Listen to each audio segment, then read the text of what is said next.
morning, students. Yesterday we have already done the reading of some paragraphs. Today we will start next paragraphs of this lesson. The big bed was very hard. Hard means सख्त. सबसे बड़ा bed वो बहुत hard था. The middle size bed was too soft. Middle size bed बहुत soft means नरम था. But the tiny little bed was just right. पर सबसे छोटा बेड वो बिल्कुल सही था. Curlylocks fell asleep in the tiny little bed.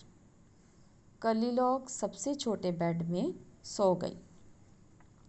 The bear family came back. Bear family वापस आई. Somebody ate my porridge, shouted Papa Bear in his big gruff voice. Shouted means चिल्लाना. Big gruff बहुत ऊंची. Voice means आवाज़. किसी ने मेरा porridge खा लिया है. पापा बियर अपनी ऊंची आवाज़ में चिल्लाए. Somebody ate my porridge too, said mama bear. किसी ने मेरा पॉरिज भी खा लिया है, मम्मा बियर ने कहा. Somebody finished all my porridge, said baby bear in his tiny little voice. किसी ने मेरा पॉरिज भी फिनिश कर दिया है, बेबी बियर धीमी आवाज़ में कहा. The bear family went to the bedroom. Beer family bedroom में गई. Somebody slept in my bed, shouted Papa Bear in his big gruff voice. कोई मेरे बेड पर सोया हुआ था, पापा बियर अपनी ऊंची आवाज़ में चिल्लाए.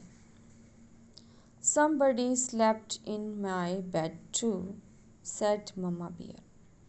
कोई मेरे बेड पर भी सोया हुआ था, मम्मा बियर ने कहा. Somebody is sleeping in my bed, said baby bear in his tiny little voice. कोई मेरे बेड पर भी सो रहा है, बेबी बियर ने धीमी आवाज़ में कहा. Curlylocks woke up. Woke up means उठना. Curlylocks उठ गई. She saw the 3 bears. उसने 3 bears देखे. She jumped down. वो नीचे कूदी. And ran out of the cottage as fast as she could. और वो कॉटेज से भागी जितना हो सकता था उतनी तेज वो वहाँ से भाग गई. So student, thanks, have a nice day.